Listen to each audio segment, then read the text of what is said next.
Megan Alexander. How you doing today? Billy, I'm great. Merry Christmas. Merry Christmas. And that's what we're here to talk about today, right? Small town Christmas, which I am so excited for you, this new series on Up TV. And I've got a million questions about how it came to be. But let's start with your passion for Christmas, because you don't do a show like this unless you are incredibly passionate about this holiday. Talk about that a little bit. Yes. Well, for me, it as a little girl, I fell in love with Christmas when I saw the Nutcracker for the first time. I think that's some of the most beautiful music ever created, the Nutcracker Suite. And I walked down the aisle at my wedding to the Nutcracker music, even though I got married in January, because my mom said you can't do that to everybody, make them travel during the holidays. But I still wanted a Christmas themed wedding. But Billy is a believer. Obviously, it's Jesus' birth. It's the most celebrated and special day for us that believe in Jesus Christ. He came into the world for us. And Christmas music, I have realized, is some of the most beautiful worship music there is. Hark the Herald Angels Sing, O Holy Night. I also had that sung at my wedding, one of my favorite songs. And I love to travel during the holidays. I love to see what other towns do, what are their traditions, what's their spin on a Christmas parade. So having little kids brings all that back, and you want to transfer, that excitement to them. And I have a 2-year-old girl now who says, Mama, Nutcracker. And she's hearing that music for the first time, and it takes me back to when I was 5. So it's childhood memories. I think Christmas, adults are given permission to be kids again. And we can all agree on Christmas. Culture is so divisive right now, but people still all believe in Christmas. That's such a, yeah. And it's funny. I mean, you look at surveys, 91% of Americans celebrate Christmas. Right? I mean, it's almost everybody celebrates Christmas. And, there's something about the season, right? I mean, for people like me, Halloween decorations go away, or I guess like maybe trick-or-treating ends and the next morning Christmas music starts, right? But there's something powerful about, as you were saying, the music, the feeling of the season. And I think it goes back to our faith, obviously, and what the reason for this season is. But there's such a joy, which is why January, I love that you have your anniversary to look forward to. January for me is always a very sad month because I'm sad that it's over, right? That the holiday season is done. But what you do in this series is you take people in, and I love this idea of getting a chance to see other towns, other places, how they celebrate. Where did this idea come from for the series? Yeah, it came to me a couple of years ago. Again, having kids, we love to travel during the holidays and experience the different ways that these towns bring Christmas to life. And then during COVID, when we all could not travel, I said to my husband, the minute we can travel again, I got to go for this show. And Up TV believed in the concept and partnered with me. And it was very difficult to choose our 4 towns, but we came up with Branson, Missouri for the first episode. And there's so much to talk about there. But the thing that stands out to me is they do a very special military Christmas tree to honor our veterans and those that have served in the middle of town. And I got to walk that tree with retired Army John Manning. And then in Bethlehem, Pennsylvania, Bethlehem takes their name very seriously. They're the only city in the country that still performs a live Advent with local businesses. And that was really incredible. Natchitoches, Louisiana is our 3rd episode. It's a party. They do fireworks over the Cane River. Oh, And wow. there's a woman named Sadie Dark who turned 100 years old and built their Santa house where Santa greets all the kids. And she's known in town. She's a local celebrity and very sharp still at 100 years old. We actually sang happy birthday to her. And then we end in Summerville, South Carolina, which is your quintessential homemade, heartfelt small town. And I sit down with Father Scott of St. Paul's Church, and he tells me how he makes Christmas Eve special during his service and reminds everyone that Jesus is the reason for the season. So I think there's something for everyone in the show, whether it's food, events, festivals, local business, or faith. In all of these small towns, Billy, church is still the center of so much holiday activity. And it used to be that way in our country. It's not so much that way in the big towns and the big cities, but in the small towns, everybody still knows the pastor of the Methodist Church or the Catholic Church. And that was really cool to celebrate. Yeah, it's amazing to see that in smaller towns and to have that reminder, because people like us, we often are in bigger towns, right? And so we don't always, get a chance to sort of to see that. And we may see it in our own faith walk in our own lives, but the church is so central to so many communities around the country still. And that's such an amazing reminder, especially this time of year, because that is what this is all about. That's why we celebrate Christmas. It's Christ's birth. And I have to ask you this.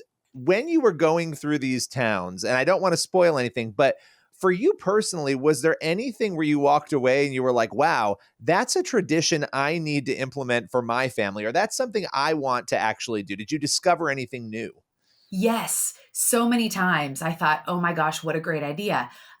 Also very emotional. I'll tell you that I sat down with Bishop Hopton Clennon of the Central Moravian Church in Bethlehem, Pennsylvania, and he described for me that the reason they hold candles on Christmas Eve with a red ribbon is because of Christ's blood, his sacrifice for us. He's coming into the world on Christmas Eve and going to give us that gift. And at St. Paul's Church in Somerville, South Carolina, Father Scott um, talks about the real Saint Nick, who was a bishop in the church and loved Jesus and cared for the poor. And the reason that we have candy canes is he carried a red and white staff. There's so much religion that we forget about, Billy, in all of this. And I found myself going, gosh, I want to share this with my children. When we eat candy canes, I want to remind them the reason they look the way they look is it goes back to Jesus and to Christ. But yes, there were so many traditions that are done that I thought were just so neat. It's tough to pick one, but I will tell you that in Somerville, South Carolina, I interviewed a family who fosters children. Alyssa and her family have probably fostered, she said, 35 to 40 kids over 2 years. And on Christmas, all of the foster children and adopted children in her family, they handprint into an ornament and they hang it on their tree. And their Christmas tree is all the handprints of all of the children that she's fostered or cared for. And I thought, that's amazing. Like, even for those Wow. of us that have, birth children or just friends, what a great idea to handprint and put it on an ornament. Some of the preschools and schools do that, but I just got inspired to capture each year with our families that way. Yeah, it's not something you would think about, right? That you would potentially do on a tree, but it's an amazing idea. We have photo frames. That's my wife's thing, right? Every year there's a Christmas photo that's taken. There's a photo frame that has the year on it. And I'm like, what are we going to do in like 30 years when we've got 50 of these things around our house? But right now, we kind of have a number of them and they're up on the mantle or up above the window. And that's kind of one way that we just remember each year, right? This is what it was like. We had one kid this year, we had two that year. And so I love those ways of commemorating, but what an amazing way for that family to honor the children that they've brought into their home too. That's really special. Was there anything, and if so, I actually would be very curious to know, not the strangest, but the most uncommon thing you saw. And maybe there wasn't anything, but I would imagine people come up with some other sort of wild ways of maybe celebrating the holiday that maybe you encountered in one of these towns. Yes. As I mentioned, our third episode is in Natchitoches, Louisiana. And Billy, in Louisiana, it's a party. I mean, like I said, they have fireworks over the Cane River. But something that I did not know is in Louisiana, we all know the night before Christmas, the famous poem. They have the Cajun night before Christmas. And Santa is called Papa Noel. And instead of reindeer pulling his sleigh, it's alligators. He's in What? the Cane River. It's a full book that you can order. And so in that third episode, Papa Noel reads to the children the Cajun night before Christmas. And I might be holding an alligator to illustrate it. A live Oh, alligator. wow. Yes. Wow. Wow. All right. Well, so I've got to ask you this as we sort of come to a close, because I'm so intrigued by this series. I'm so excited. And again, people can watch it on Up TV. But for you, walking away from this now that you've had a chance to visit these towns and see these traditions, and you are bringing this into people's homes all across America, what are you hoping is the big takeaway? Yeah, the big takeaway for me is that our small towns and our small businesses are the heartbeat of America. And faith is very much still alive in our small towns. Christmas cheer overload in these small towns. And I hope what people take away from it is, even if you're in a big city, you can do something special in your neighborhood, in your apartment building. Start a tradition. We started doing a flashlight candy cane hunt in our backyard, in our neighborhood for all the kids a couple of years ago.